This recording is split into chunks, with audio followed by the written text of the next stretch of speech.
Welcome back to the 7th grade Mustache. On today's episode, we'll be speaking about ASTROTURF players. I'm not talking about football, college, or professional. I'm talking about the people that are inserted into organic movements to stir things up, to steer things in a direction that is more pleasing to those that would have an outcome that is in line with a dark agenda. So ASTROTURF simply means fake grass. And so when we say ASTROTURF, we're talking about a fake movement. So let's begin. Remember electric football? Remember they had the players that didn't do shit? That's what we're talking about. We're talking about the people that they're there, but they're not there to make anything organic happen. They're here to steer you in the wrong direction. Right. It's funny. I would see this as a teenager. I would see this in the hip hop community. I could see people that really didn't like underground music. How does nigga get a contract? But these are people that were just coasting through life because they were wealthy or successful by association. And so they didn't give a damn about the culture. These people, we grew up with people like this, and we're not going to name them right now, but these people that we're referring to, we know exactly who they are. They would do anything or by any means to be successful. But here's the crazy part about it. A lot of those people weren't unsuccessful. They came from good homes. They came from good situations. But success was their goal more than pushing the race or pushing, even if you said like, hey, they're American patriot. No, none of that shit. It was just about them being successful at all costs. And they didn't care who they had to shit on to get it or do it. Or it could be any number of things where you're like, hey, man, that's not healthy. Don't make a difference. Hey, man, that's a pussy move. Hey, man, shit, I won. That's all that matters. And that's not how integrity was something for me. You know what I'm saying? But not everybody has the same integrity. So that's how it is. Right. So that is manageable on its own. But then when you add technology along with ideology and deep pockets or the authority of government, when you add all these different layers, you get this soup of confusion. Have you ever tried, I shouldn't say try to wake somebody up. Have you ever talked about something and this like a white person or somebody who's completely not a conspiracy theorist, like there's something to what you're saying. I get what you're saying. And you're like, look, the other day, me and you were talking, and I said, there's something bugging me right now that I got to point out. I said, I drove to Chicago 3 weeks ago, and my car got 28 miles to the gallon, 27 and a half miles to the gallon.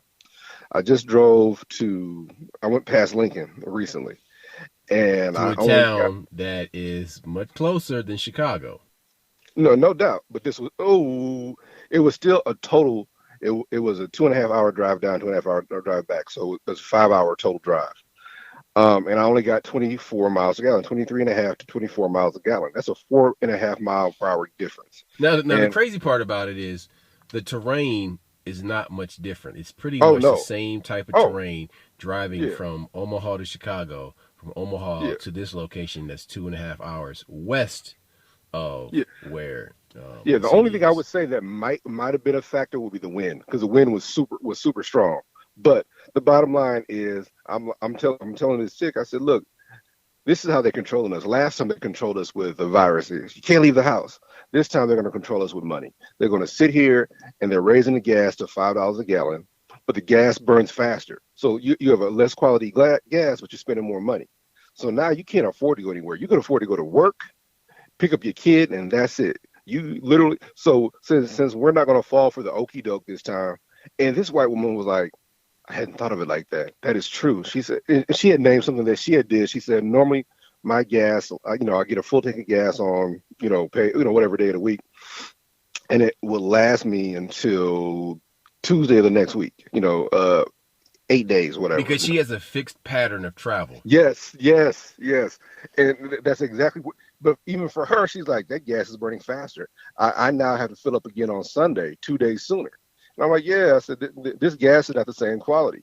Now, you're asking, how does this tie in? There's more alcohol in the gas, causing it to evaporate faster. Yes. It could be more sulfur. It could be any number of things. But the bottom line is that they're charging you more money for it. And when we talk about fake grass players, sometimes it's a human being, but sometimes it's other factors. Sometimes that fake player is gas. And now all of a sudden, I can't afford to do anything. Normally, we last so many days, but just by doing that, they're exhausting your money. See, if you spend all your money on gas and you can't afford to do extra stuff, I get it. The gas going up is one thing. That's inflation. We get that. It sounds fucked up. Reserves and all this other bullshit. Got a fake ass war going on. That's all bullshit. But we get that. But when gas burns faster, that's where the hustle comes in. That's where somebody put a fly in the sauce. You know what I'm saying? That's a real deal, because you have, even if you pay more for gas, you still have expectations of what you can accomplish with this amount, and that shit right now is going to exhaust your resources. See, just talking about inflation is one thing, but artificial inflation, where you're not getting as much as you expect when you're not getting the same value, that can fuck with you. That'll fuck you up real quick. Okay, so now let's extrapolate that to different sectors. And we're going to cover a lot of these different sectors, but you can do that in the food area, in commodities, any type of thing that is consumable by human beings, and there's an industry tied to it. You can manipulate that market like that by changing the quality of the product, the accessibility of the product, the price of the product, causing this fake scarcity, right? And so, yes, man, that's deep. Fake scarcity. Keep going. All right, so now, but I want to park that for a second, because we got time to get into all that. But the first thing I want to get into are these AstroTurf players. Now, all over the news right now are the hearings about January 6th. I don't really give a shit, because they're not indicting the people that were behind it. They're going after the fall guys, the foot soldiers, and not the commanders or the lieutenants. They're going after the small potatoes, and it's done to pacify the public. That's all. They want the public to think that somebody's going to be held accountable, but the problem is not the people that should be held accountable. One of those people that should be held accountable is Ray Epps. He is one of the primary orchestrators of the very first breach of the Capitol's police barricades at 12:50 p.m. on January 6th. Epps appears to have led a breach team that committed the very first illegal acts on the fateful day. Epps and his breach team did all of their dirty work within 20 minutes, still remaining in President Trump's National Mall speech. And the vast majority of Trump supporters were still 30 minutes away from the Capitol. Now, the FBI stealthily removed Ray Epps from its Capitol Violence Most Wanted list on July 1st last year of 2021. Just one day after it was exposed that FBI is providing protection for Epps. He's a known associate of the FBI. One of the Oath Keepers' leader, Stuart Rhodes, was also being protected by the FBI. But on July 1st of last year, 2021, it was also just one day after the separate New York Times report amplified Ray Epps' role in the January 6th attempted insurrection coup. So it appears that he worked alongside, with several individuals, but these people aren't showing up on the news. They're not showing up on any reports. This guy had time, 30 minutes before the speech was over, to go in there and stir shit up, or basically set up everything and get it ready before the actual insurrection began. So, but then once the cosplayers showed up on the steps of the Capitol, he was the main person riling them up, using inflammatory speech to get them to go in there. He kept saying, we have to go in there, we have to go in there, instead of just going in there. He said he wasn't, I'm going to go in there. He kept saying, we have to go in there. And so he was basically instigating the entire thing to get these people to go in there. And the crazy part about it is he didn't go in there. Yeah. But yet this guy is protected by the FBI. So it turns out this guy was in the armed forces. He was a Marine. He only made sergeant, didn't go beyond sergeant. And this guy is a conservative white man from Arizona. The question is, would they have stormed okay, they were at the Capitol. Would they have bust down the doors if this guy hadn't egged them on? You know, literally, if this guy had not said we need to get in there, people No, might have been out. listen. This is what I'm saying. Their plan was to go in there already. You know what I'm saying? But some of them had, cold feet. They So were he hesitant. probably saw that. And so once he saw they were hesitant, he was like, shit, I got to rile these guys up so that they will go in there. Yeah. So that's why I said he's the whole cause of it. But like now he's being protected by the FBI. That's bullshit. Well, he's been an FBI informant for years. The same way Tarico, the guy that was the head of the Proud Boys, was a snitch and an informant for the DEA. Hmm. So you have these AstroTurf agents that are stirring shit up. That they have the FBI all in these groups. The group that was going to kidnap Gretchen Whitmer in Michigan, the governor of Michigan. 18 out of 20 of them were FBI. Hmm. And I'm like, oh, okay. So basically, it was just two stupid ass country bumpkins that came up with a plan, and they got a bunch of FBI and FBI informants to get ready to go and do this shit, just like some January 6th type of thing. So I'm like, oh, so this is all COINTELPRO all over again. It's just COINTELPRO on white folks. For those who don't know, that's when the No, no, FBI. no, no, no, no, no, no. Don't do that. Don't do that. You know why? Because go look it up. That's some shit that is a stain on black history. Go fucking look up COINTELPRO. We're not gonna sit here and explain to you what that is. Don't do that, man. That's some shit that needs no explanation because it's horrendous. The big issue. That's But crazy. look, let's stay on topic because we're talking about I wasn't going we're there. talking about people that are plants, people that are placed in organic movements to steer things in other directions. And so then you have, the Proud Boys leader, this guy Tarico, who is seeing prison time now because he attempted to burn down a black church.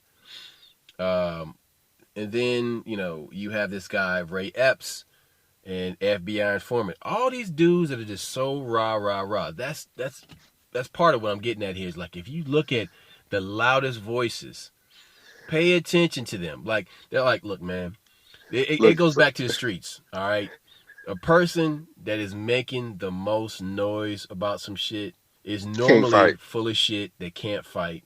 You know what I'm saying? Or they don't have what they profess to have. Look, but here's the deal with Trico. Trico went too far.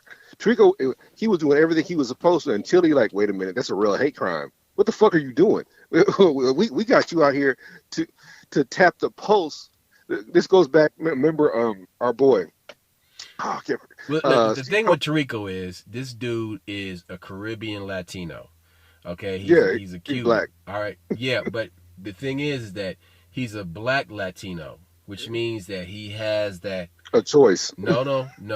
Yes, that's true. He has a choice, but the thing is that he won't claim his blackness, and he comes from a culture that horribly represses any type of black consciousness. So he hates his own black skin. Man, he got Yes. nigga lips, nigga nose, nigga Nappy skin. hair. Yes, he looks like a black person. Like you see him like he looked like a black dude from Cleveland. You know what I'm saying? But No, no. seriously. But Seriously. but Yeah. but the thing is, this cat is from the Caribbean. Like if you ask him if he's black, he's like, no, I'm Cuban.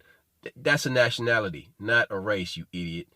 Anyway, but this type of person will go and do something like try to burn down a black church because not because he's a part of the Proud Boys. It's because he has this deep psychological sunken place that he lives in. All right, so then He resides there. right, That's which it's actually makes part. him Yeah. susceptible to be a snitch for crimes that happen in black communities. And so that's how he rose to influence within the FBI and the DEA is because he was used as an informant to go and buy drugs. But that's also part of his cognitive dissonance. That's how he justifies what he's doing. And so you got to Cognitive understand dissonance that shit. is a hell of a drug. Oh, for sure. Well, remember Steve when Steve Coakley had that. I can't find that tape. Remember when he talked about the trilateral commission? He talked about United Way. He said niggas, y'all don't know. And so he looked at the mission statement for the United Way. The current mission statement is completely different from the one in the early 90s. The early 90s one is where, I don't want to say it incorrectly because I don't have it in front of me, but it literally talks about tapping into the community, talking about keeping urban this, that, and other, urban blight. Basically what it's Guess saying what their is, colors were, though? United Way was yellow and something, right? Nope, it was rainbow. Oh, way back then, no shit. But oh, that's true. But the basically what the United Way was to keep track of niggas in the community. So see if we were upset. Now, of course, they've changed the name. They changed the statement. But now you see. Remember, the United Way was always with NFL players, and he said that's not their mission statement to put NFL players with retards and shit. Dude, he was telling you don't hear about the United Way anymore. More, no. Because people got hip to that shit. Their only sole purpose was it to imploded. Oh yeah, and all these businesses was giving them money. It's no different than Black Lives Matter. You know, it's one of these things where you did give money. Look, for the company I work for, I'm not going to say the name. If you did not give money to the United Way, you were no longer a manager. You would lose your job. You would get a report. And I didn't give money to them. And look at me, I got cut off by the knees. There are certain things that are written. What do you mean you had jobs. to give them money, like pay tithes and shit? You had to, when they had a drive, you had to donate. Like, if you did not donate, like again, since I didn't do it because I thought they was full of shit. But I've heard people were giving $1,000 to these motherfuckers. I mean, like if there was a goal of 160 grand in so many days, we always hit that goal, always. I mean, literally. Okay, that is one of those groups that they're an inside player, mm-hmm. and in a big machine. And it gives that company street cred. It's just like Black Lives Matter. Like we have the signs up, and we donated this much money. Don't break our windows, Negro. It's that shit. And so, like I said, the reason we brought that up, talking about this Tirico kid, finding out that he's an informant. There are a lot of motherfuckers, AstroTurf players, as my brother tells you, that really are not. They pretend like they're with the struggle, but they're snitches. And that's what they're here to stir people up and see we have a problem here. They're literally controlling it. I remember somebody one time told me, he's a military guy. You know who I'm talking about. He said, some of these conflicts, America stirs up not because we actually have a player in the game. It's to keep these players off American soil. He said some of this shit that we do in the Middle East is strategic because there's certain motherfuckers over there that really are crazy. This is before 9/11 happened. Or it might have been a short time after. He said, the reason we're in Afghanistan, the reason we're in, it's for the nutrients, it's for the minerals and shit, yeah.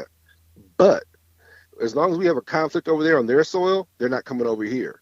And he said that's what happened with 9/11 when Bill Clinton started cleaning shit up, and now you got George Bush in office.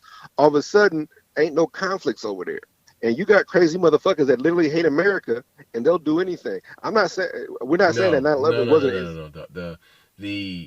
The war on terror needed to happen. Bush needed the war on terror to happen. Whoa. Because he needed to make money for the military-industrial complex that put him into office.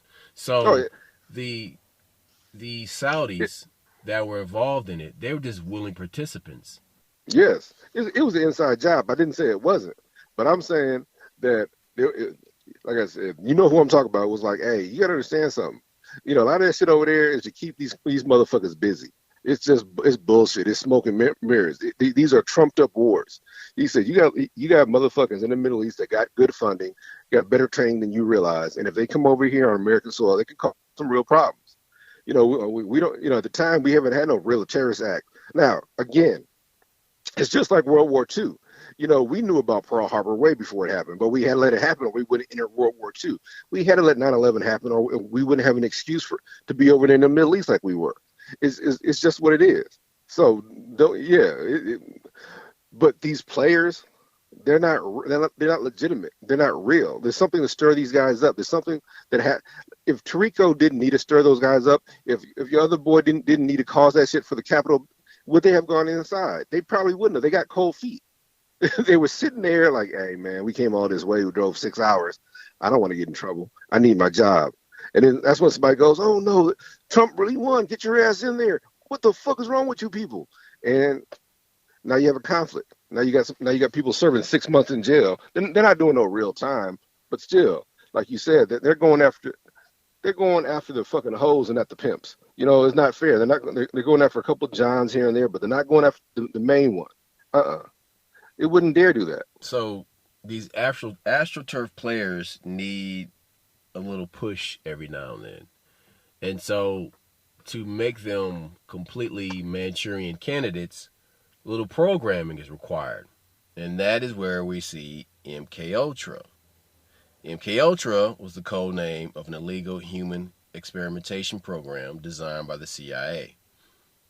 Experiments were intended to develop procedures and identify drugs such as LSD that could be used in interrogations to weaken individuals and force confessions through brainwashing and psychological torture. Who's the most famous member of that? Can you think of somebody, Roscoe? Yeah. Yes. I'm listening. Yeah. Well, there's two actually. The first one is Whitey Bulger, and Very then good. the second one is Manson. Missing one, my brother. Don't forget the Unabomber. Oh, Ted Kaczynski. Yeah. Kaczynski, yes. When Kaczynski was at Yale, he was at some prestigious university. The CIA literally gave this guy LSD, and they saw how he was talking crazy about going back to like the woods and all this shit way back then. Yeah, but if you read his manifesto, a lot of the shit he said is spot on, man. That's the crazy part. Like their program backfired, where he spilled the beans and basically just shit the bed and just snitched on like everything that they were doing. When you read that manifesto, hold on. When you read that manifesto, you see them talking about Black Lives Matter. You see them talking about the gay agenda. You see all this shit, and I'm like, oh wow, look at that. Look, if he hadn't killed that judge, remember he sent them bombs. I guess someone. If he hadn't like killed anybody, and again, that might be a lie. Maybe he didn't kill the motherfucker. We wouldn't know. But that's how powerful the media is. But if he hadn't, they wouldn't have hunted for that dude because they were like, oh shit, this motherfucker is doing a cheat code. This nigga's telling too much. And on the flip side, and Manson shit, me and you have mentioned this on a past broadcast. Manson was actually one of these kids that went to Boys Town back in the day. And you know how we've talked about the Franklin Credit Union scandal and how fucked up Boys Town could be. If you really ain't got nobody, they do all kinds of fucked up shit. But see, this is the crazy part. What is behind MK Ultra? Part of the oil that keeps that machine going is MK Ultra. The oil that keeps the pedogate and the sex slave industry going is MK Ultra, mind control. So it's when you look into like the mechanisms of MK Ultra and what is used, like the techniques that are used, well, you have things like psychoactive drugs, electroshock, hypnosis, sensory deprivation, isolation, verbal and sexual abuse, and there's different types of torture. Now, MK Ultra was preceded by two drug-related experiments, Project Bluebird and Project Artichoke. It began in 1953, but was reduced in 1964 and 1967. What's Artichoke? Well, hang on a second. It was supposedly stopped in 1973, and it was organized through the CIA, their Office of Scientific Intelligence, and coordinated with the U.S. Army Biological Warfare Unit. So the program was involved in a lot of illegal activities, including the use of the U.S. and Canadian citizens as unwitting test subjects. MK Ultra's scope was broad, and its activities carried out under pharmaceutical companies, under the guise of research, at more than 80 institutions, including universities and colleges, hospitals, and prisons. And see, these pharmaceutical companies were giving these drugs to these hospitals and universities and these prisons. Whitey Bulger was locked up.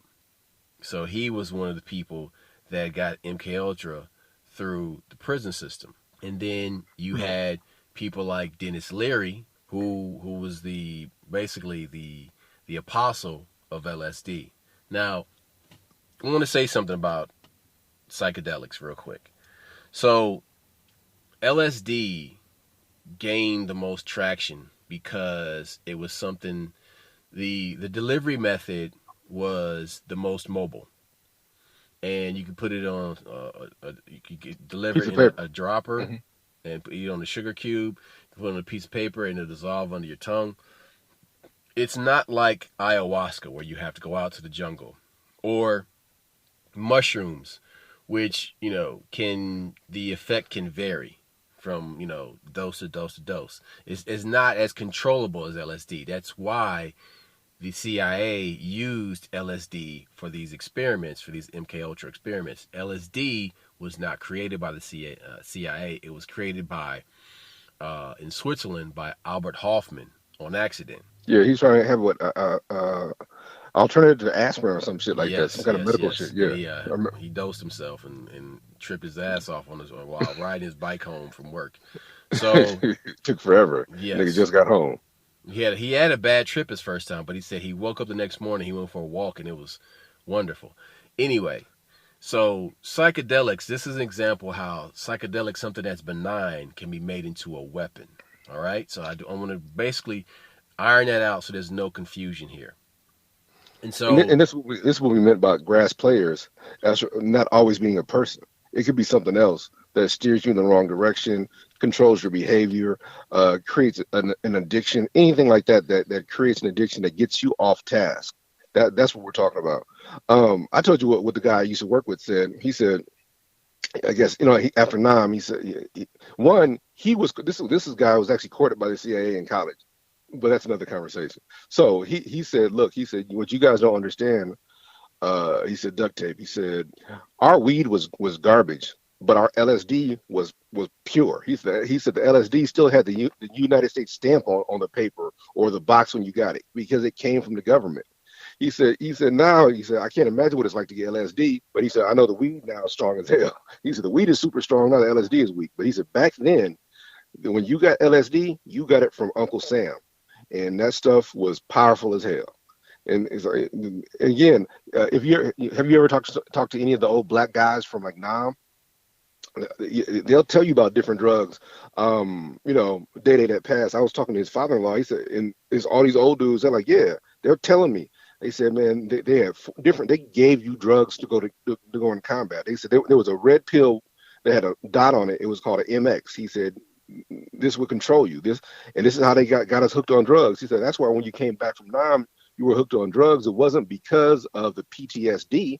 It was because that's how they got you to go to work in the first place. And so that need was already created by the government. So you come back, and then of course we know about Frank White, Frank Lewis, Lucas, whatever you want, all these people with their heroin. But that was the reason for it. It's not because these guys were weak. It's because they got addicted to the shit that the government were giving them to do this bad behavior. as you can see, they use drugs, they use torture, they use suggestion, they use music Mm, to influence music people. industry. Yep.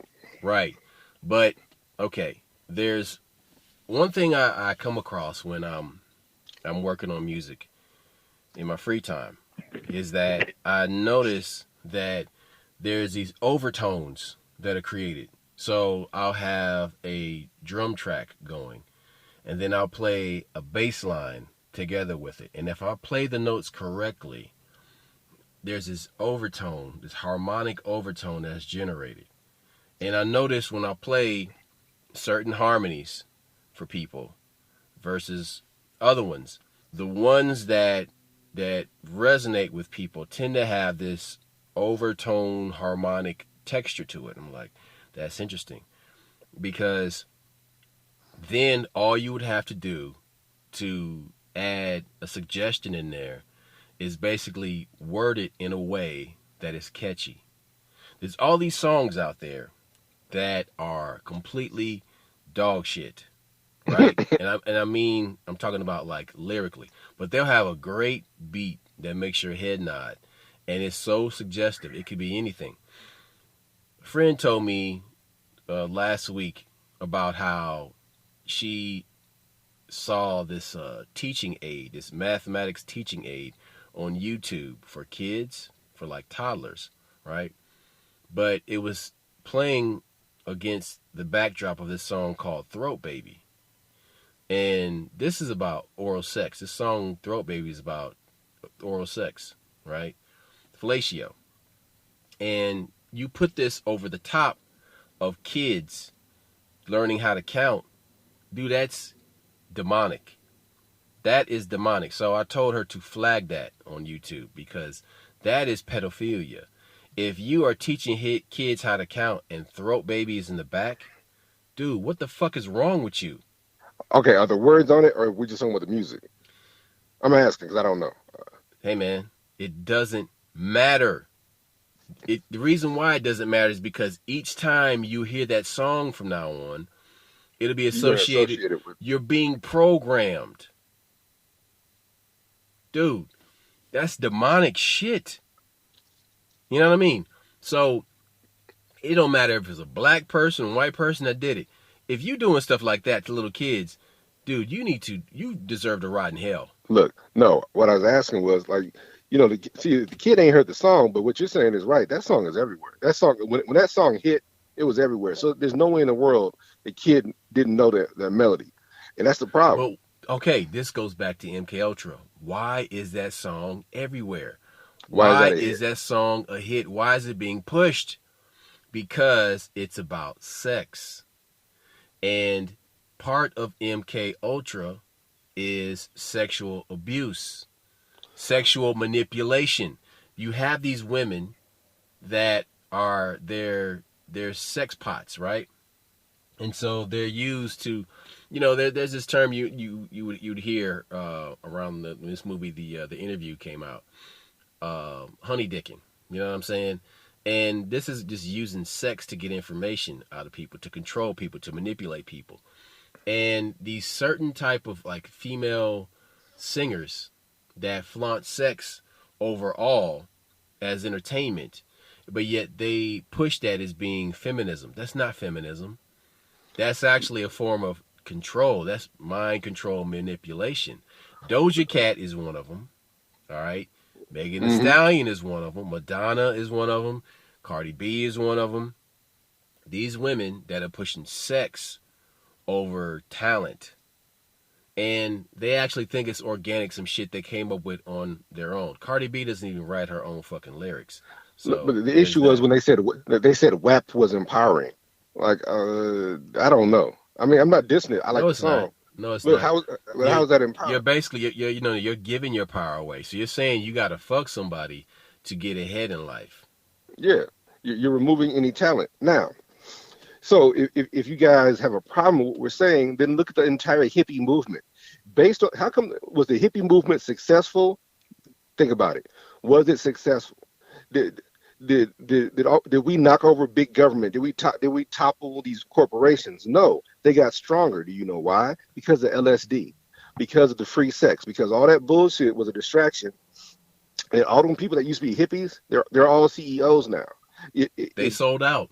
Yes, it made them sell out. And if you need an example, look at the Weathermen Underground. What's that? Bob Ayers.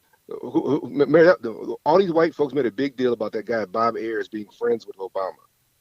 Why is that? What was the big deal? Because white folks be doing their research. That was the dude. See, when they talked to the woman, because he was a Marxist professor, and at that time he was a student when all the Weathermen Underground shit was going on. Yeah, and so he's the one that's saying that they had changed the initiative. They weren't blowing up schools and Capitol buildings and all that shit. And no, the Weathermen Underground they set fire to the Capitol building. And there's a woman only one of them went to jail. She's like, we never had no orders like that. Ayers is like, oh no, we changed the narrative. We weren't blowing up schools anymore. We weren't blowing up police stations. Yes, they were. They didn't change the narrative. It's just when you wait long enough and you hang out long enough, all of a sudden you're a good dude. One of them took the fall, and these are white people. So these are the white people that were kicking it with the Klan, and kicking it with motherfucking Black Panthers and all this shit. They were subversives. But the bottom line was they're ASTROTURF, man. Yeah, they were steering people in a crazy direction. And now because all of they a had sudden, already been infiltrated from the beginning. now this guy is like was dining with the president, and people get pissed off about that. I'm like, shit, that's crazy. How this white man thing? What did Chris Rock say? I'm gonna ride this white thing out. So like, you can be a white man and commit all kinds of atrocities, and you may not go to jail. Yeah, but he's a house nigga though, man, because he has proven his house nigga ways so many times before. Like I've been so done with that motherfucker, man. Like Who, when, Chris Rock? yeah, man. Oh, no, Like no, whoa, when whoa, Jerry whoa. Seinfeld is the voice of reason for self-respecting black people, and Chris Rock is in the room allowing white people to call him nigger and use the word nigger, like hard R nigger. I'm like, oh wow, you are a fucking Uncle Tom, bro. Yeah, we talked about that conversation, and y'all can look it up. It's Jerry Seinfeld, Louis C.K., and can't remember who the other white guy was, but they were using the N word, and Chris Rock was like, "Yeah, it's not that big deal. I'm cool with it," kind of thing. And Jerry But Seinfeld was like, see, it wasn't nigga with the A, it was ER, and I'm like, oh, and like but Ricky Gervais, oh, fucking limey ass cunt. He was perfectly fine just wallowing in that shit. You know what I'm saying? But giggling his ass off. giggling his ass off. But So, but Jerry Seinfeld was like, no, man. It's like, you know what? I'm I grew up with I'm black gonna hold it people. down for my people and be like, Yeah, no, this is bullshit. I grew up with black people. This is not how this is. I can't do this. Now, for the people who don't understand how this works, so let me explain this to you. I, do you remember? I remember reading Huck Finn or one of them damn books in high school, and I'm in honors English class, and so I got pissed off about this shit because I'm like, okay, people were reading in class, and you got the white boy reading, mumbling, painting the picket fence, da da da da. Nigger Jim, like you literally when this motherfucker was reading the shit, you couldn't understand shit he was saying. But when they got to the part of nigger Jim, that motherfucker was clear as fuck. It's because he wanted to say that shit in front of black people. He couldn't. It was his first time ever being given the keys to the castle What and class saying was this that shit. in? Honors English. There's only 3 black people in the class. I was one of them, and so I'm like, hey, I got a problem with this. And Mr. Cooper, that was his name. And he's like, oh, no, this is a work of art. This is a classic. I said, I get all that. If he mumbled the word the way he mumbled everything else, and and I'm like, it was other white people. He was just an example because he was the one reading at the time.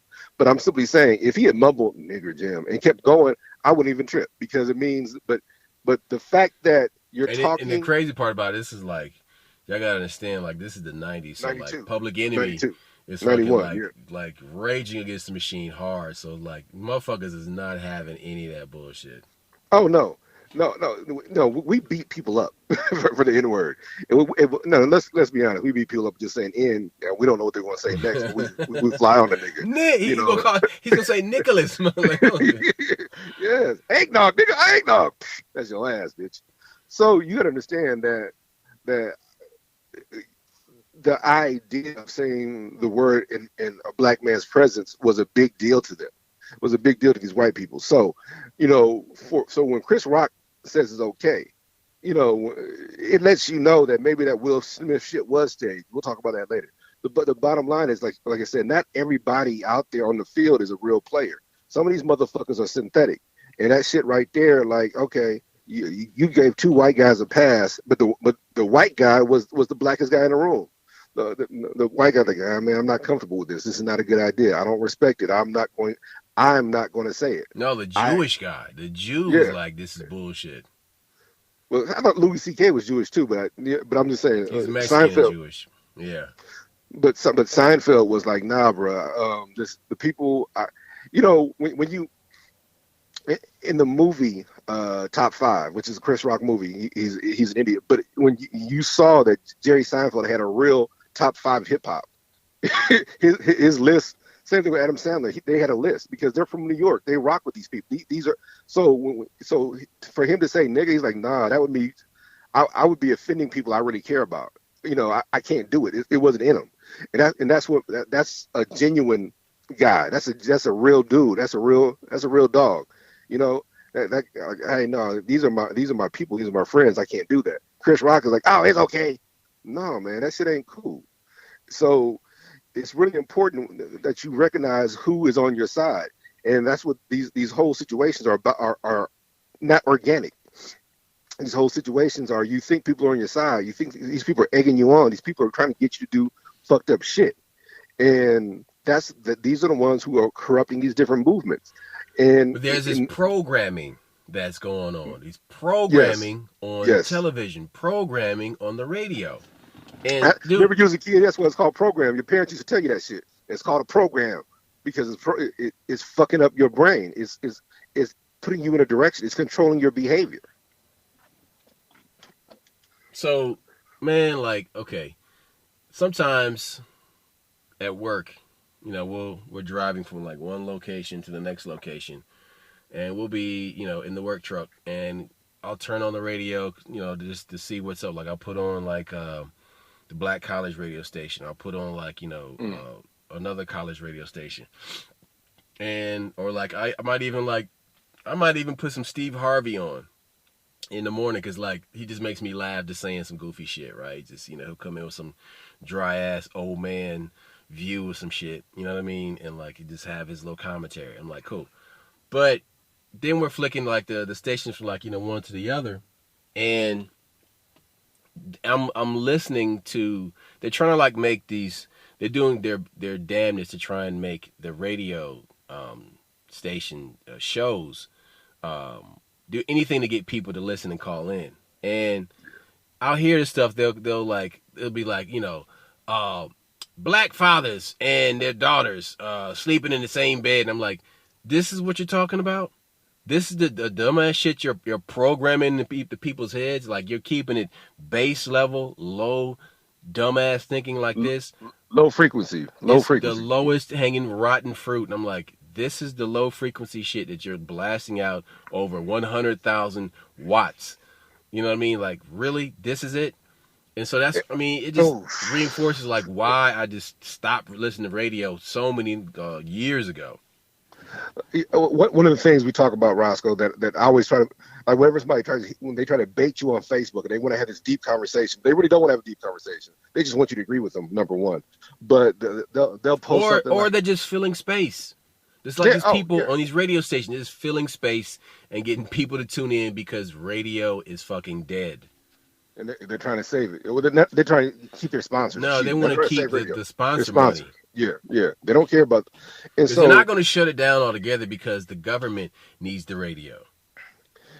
Look, the thing that I be trying to tell people when it comes to, hey, they'll film somebody disciplining their child, or they'll post a picture of a kid in the bathtub. But these are non-stories that they then spin it into something controversial. I'm like, this is all perception and contextual. Like, wait a minute, dude. Context.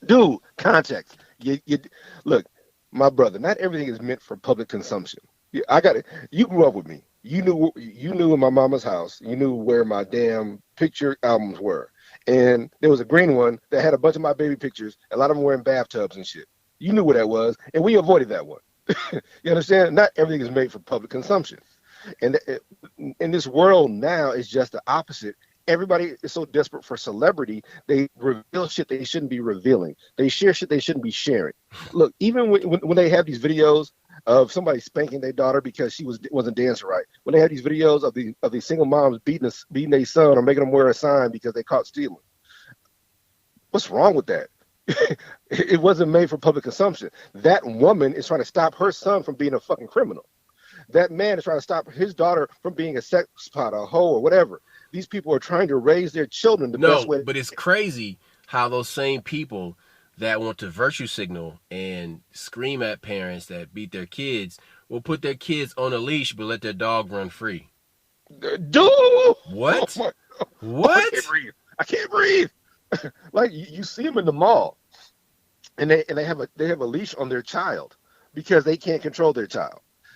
But then their dog is shitting in your yard. That is that is a profound statement, my brother.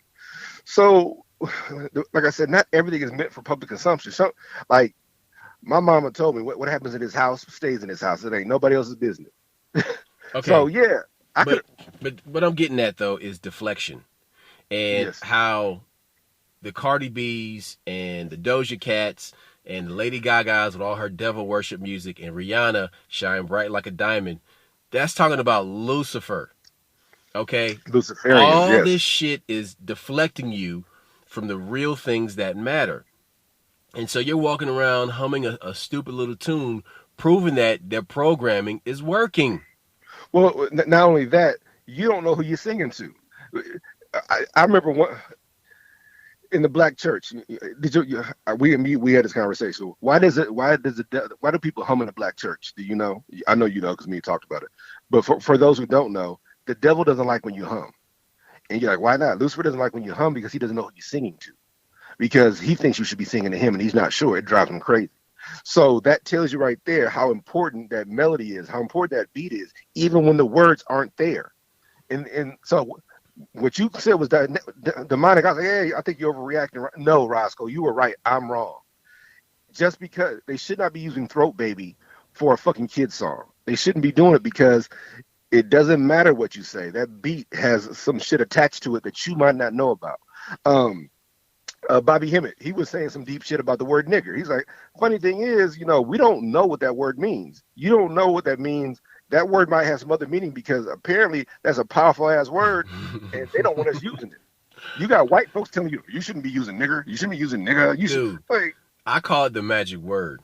I've always yes, called it the magic word because yes. it's a spellcaster. That word will get heads to turn so fast. Hey, that word will make a show sell out, won't it? Like, go outside and yell pomegranate. No.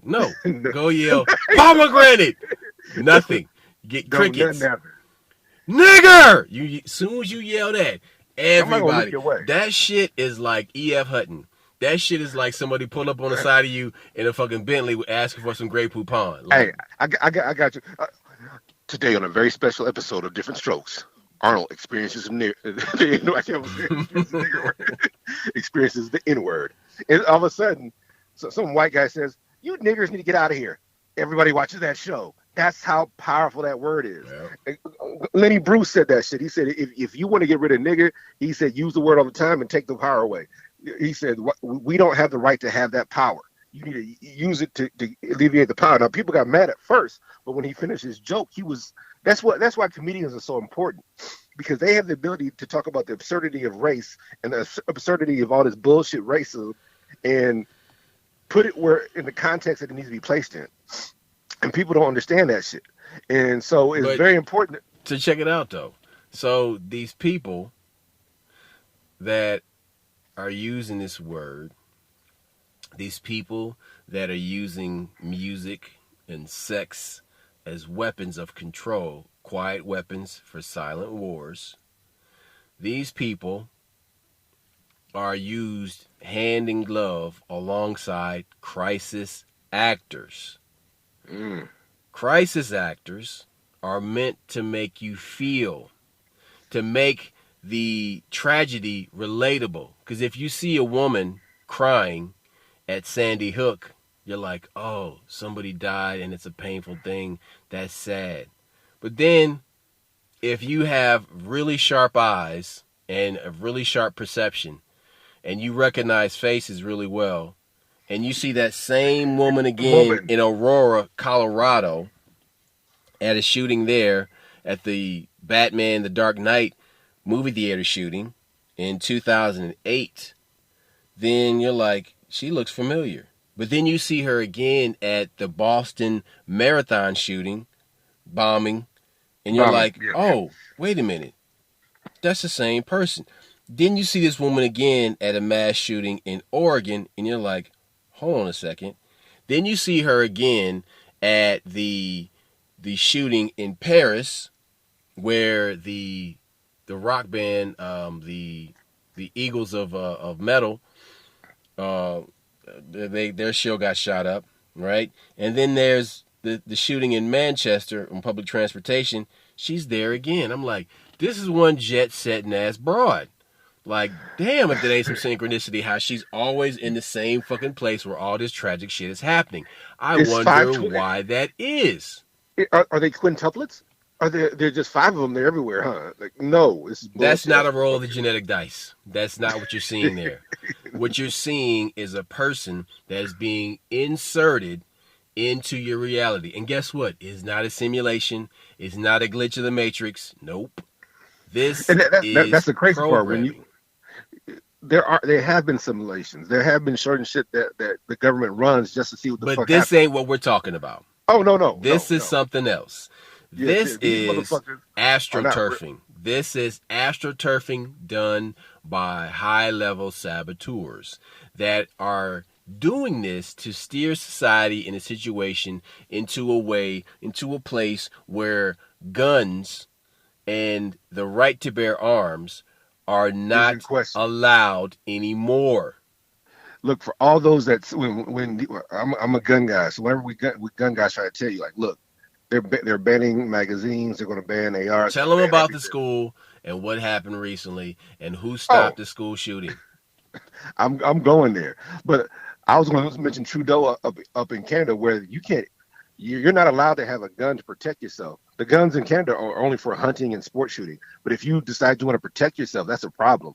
And everybody's up in arms, but their laws are literally different. And literally, They don't have a constitution up there. they started way back in 98, 92, banning anything that looked like an AK-47. So they literally had guns that looked like AK-47s, but weren't. These were like 22. They had AKs that shot 22s. That's not a real AK. Literally, the guts are not the same. And they started with any gun that looked like that, and they worked their way to where they are now. And like literally, people don't understand how bad it is up there. And the reason, and what my brother was telling you about, is we keep mentioning to you guys every time that there's a good guy with a gun. The reason we do that is because the main media ain't pushing that. Last week in Donaldsonville, Texas, there was a shooting. It was at a sports complex. They were having a summer camp there. Guy goes in there, and when you see it, when you see it on CNN, you see it on ABC, you see it. They don't tell you the whole story. I saw it on somebody showed me that article from NBC out there, and they say there's a confrontation in the lobby where there was an exchange of fire. That camp counselor, that teacher, had a gun, and when the guy showed his gun, that teacher shot at him. They shot back, and all the kids did their training. They all went into the room. And this guy was hell bent on shooting in that room. And that guy, that camp counselor or that teacher, whatever you want to Plugged his call it, ass. plugged him, ran him the fuck off. Then you see what the article says: the cops arrived and shot him on the outside. So it went the way it was supposed to go. But whenever you see this, when you read the article for CNN, it says suspected spree shooter got shot by the police outside. Does not mention the good guy with the gun. And again, we talked about the one in North Carolina where the guy shows up with an AR, woman shoots him. The reason those are, you'll see a little footnote about those, but you're not going to have the whole story because it's not the agenda that the Democrats want out there. Jesse Ventura told us years ago, the Democrats, their only purpose is to take your guns. And so people think that's a joke. So how does getting rid of a high capacity magazine change what happened at that school in Uvalde? See, the deep question that you want to have about that school in Uvalde, we had talked about those. You had kids literally texting like, "Hey, the police are here. Why aren't they doing anything?" The only police that went up there, the border patrol guys, those people were there for their own children. If you want to fix the police problem, if you want to fix, how come the police don't mind shooting up an unarmed black man, but they have a problem with a real terrorist act? No, but it's the fucked up part. Why those border patrol agents go in there and get just their kids out? Why they get all the kids out? Why they just like escort the kids out of the fucking room? Like, all right, all you kids, come with me right now. Come on, let's go. No, I'm here for Molly. Fuck y'all. That shows that Can these you motherfuckers. imagine the fear on the face of those kids that had to stay in there after that one kid was taken out of there? Yeah, that's so disrespectful. You're gonna save her, but you're not gonna save us. You got a gun. And so that see, that's the problem with you. You're being logical. This shows the hypocrisy of the. If you want to fix the problem with the police, if you want to fix it, every time a cop saves a life, that nigga needs a $20,000 bonus. If he does CPR on the side of the road, or if he stops the shooting, that cop should get a. But check this out though. Why a monetary gift for valor? No, because you're rewarding the wrong behaviors. Because when you reward the wrong behaviors, that's what you get. You promote people for being racist. You promote people for being selfish. You promote people for fucking writing tickets. Then that's what you're going to get. You're not going to get a motherfucker that genuinely cares. I'm sorry. I know I understand what you're saying. Why do I got to pay you to do your fucking job? But what I'm saying is, if you sit here and you make sure those cops got rewarded for doing the right shit, they would do the right shit. If every time a cop saw a black man, I know. You basically just saying that people have to be paid to do their job now, but no, not paid. I'm incentivized. That like, okay, look, I did. How about this? You remember how stupid it was in California where they were paying those gang members not to shoot each other? That's a real thing. It's still going on. You had people getting paid like $2,300 like real money not to do crime, but they were still doing crime. Of course, they just weren't getting caught. That's how preposterous this is. I get it, but this is where we are in the world where you got a motherfucking border patrol agent who snatched up his own kid. Like you said, these other kids are being terrorized or scared to death. Now, how do you think they're going to feel about the police from now on? Like they have PTSD now. They're going to be traumatized. They're not going to trust police. Check it out. If you look at the patterns that are involved in these mass shootings, they tell you a lot about how to program the people to commit these crimes. It's not hard, yeah. If you look from the year 1982 all the way until now in 2022, 40 years, if you look at 40 years of these mass shootings, you see patterns and how they intersect with social pressure and masculinity. There has been a war on masculinity for the past 2 decades. And so part of this war on masculinity involves taking away the right to bear arms. And so have a look at this. Just imagine this for a second, okay? So there's a couple things that line up. There's 3 areas that you need to look at. The physical location of the shootings. That's the first one. And then the motivations for the killers, okay, in their confessions, if they live or if they have notes or there's interviews or videos that they leave behind, all right? And 3, you want to look at who the killer targeted. Now, hold on. No, I said don't leave out. You were talking about soft targets. Don't leave that part out. These are all soft targets. Go ahead. I'm sorry. Okay. Now, out of 70 mass shootings, 69 were men and 1 was a woman. Now, there were 26 workplace shootings.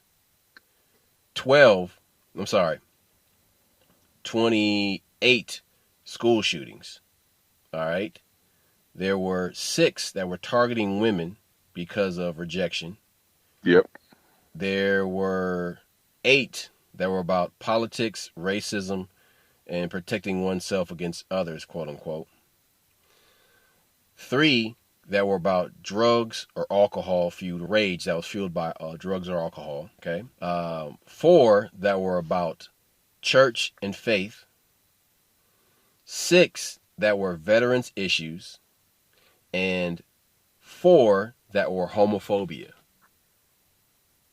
So if you want to program a mass shooter, you can use any of that criteria right there, the targets, looking at the targets, okay? Now, in the workplace shootings, okay, we'll say at least 26 of those, immediately before the shooting, the shooter was fired from his job and experienced severe financial distress, or got into an argument with a supervisor or coworker. The shootings themselves took place at the workplace. Now, look at how men have their identity tied to financial success. Men are expected to be the breadwinner. In society, sometimes their spouse, or more by a man himself, a man is expected to hold it down, right? So that's where that reflex of violence could come from. If you knew that you weren't able to provide anymore because this was being taken away by someone or some organization or some group. right? Look at school shootings. I mean, that's that can be a little bit murky, but they all have one thing in common. These shooters are coming of age. They're young men making the transition from a boy to a man. But unlike the workplace shootings, it appeared to be a reaction to one defining event, a firing, an argument, a salary dispute. In the schools, the shooters often seem to consider it was a game to them, right? Yeah. Yep. So it wasn't a single event. It was just a mindset, right? The shooters practiced in advance of the shooting, strategized, and played out their mind over and over before it happened. Now, if it's a woman, you're being rejected by a woman, then sexism, misogyny, the inability to deal with sexual rejection, and entitlement to a woman's bodies still exists. Okay? So there's that, view of it. You know what I mean?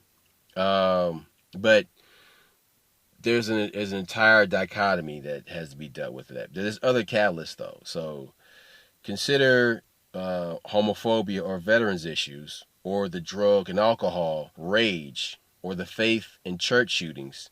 These all go into what creates these mass shooters. So you have all these different factors. Now, I want you to park it right there for a second and remember what I said earlier about MK Ultra, mind control, and how people can be triggered.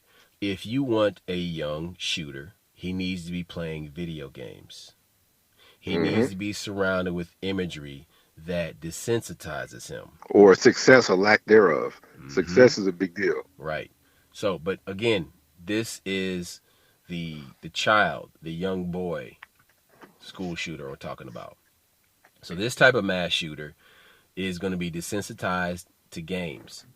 So because of games now having the ability to have online multiplayer access, you're playing games with strangers over the internet. And so you have these Call of Duty and The Last of Us and all these crazy games where getting you ready for the metaverse. They're getting you plugged in, talking with strangers, making friends with people you've never been in a room with or seen their true face. And if they see that you're thinking a certain way, this person's going to befriend you and egg you on and influence and encourage your type of thinking. So then you have this broadband connection. People have no idea what you can do with 5G now. You can probably send all types of quote-unquote data packets down those connections, all right? In seconds. And it could be pulsating imagery that is tuned to the wavelength of that kid's hemi-synced brain that you've used through sound that was created by the Monroe Institute in the early 80s, 1982. There was a paper written on it by Lieutenant William McDonald, by the U.S. Army Intelligence Division, and it talks about how this process called hemisync. What was the disease when people used to have? They would see the lights and flash. They would I can't think of the word. Pokemon. Remember Pokemon in the late 90s when those kids got sick in Japan from Pokemon? It was the pulsating images on the screen that caused kids to have seizures. Okay, that was just a testing. Else. Yep. Right. I was about to call. Damn it! I want to say schizophrenia, but that's epilepsy. What it was. Absolute epilepsy. Remember, they used to have epilepsy warnings. Seizures. Yes. And so they would give the warnings. And I'm like, oh, so you telling me this is going to have imagery in it that could be coded and have subliminal programming. This is MK Ultra. This is Project Artichoke. This is Project Bluebird. This is where this stuff came from. And it didn't go away. It just went deeper into the recesses of your mind. A lot to go back and listen to at your leisure. All right? That's all I got. We out. Peace. Holla back.